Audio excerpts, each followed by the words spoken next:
এই নুডলস বিক্রেতা মেয়েটি নুডলস তৈরি করতে তার ডাকাডাকি শুনে এই ছেলেটি অ্যাক্সিডেন্ট হতে বেঁচে যায়। ছেলেটি বের হতেই এই লোকটি তার দোকান পাহারা দিতে বলে চলে যায়।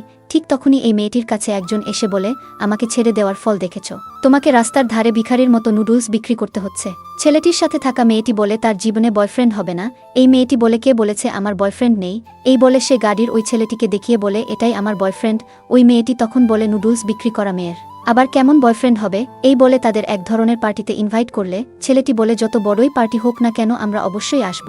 পরের দিন তারা সেখানে গেলে তারা দুজন তাদেরকে বিভিন্নভাবে অপমান করতে শুরু করে যে এই জায়গার খরচ কি তোমরা বহন করতে পারবে? ছেলেটি তখন কয়েক লাখ টাকার চেক দিলে সে ফকিন্নি ভেবে সেটা ছিঁড়ে ফেলে দেয়। তখন সেখানকার ম্যানেজার সেখানে আসলে ছেলেটি তাকে সেখান থেকে তাড়িয়ে দিতে বলে। ম্যানেজার তখন সব কিছু খুলে বলে ছেলেটি ছিল একটি বড় কোম্পানির মালিক এবং সেই পার্টি তার খরচেই চলতেছিল। তাছাড়া সে তার চেকে 50 লাখ টাকা লিখেছিল। অবশেষে সে সব কিছুই হারায়, তাই বেশি অহংকার ভালো না।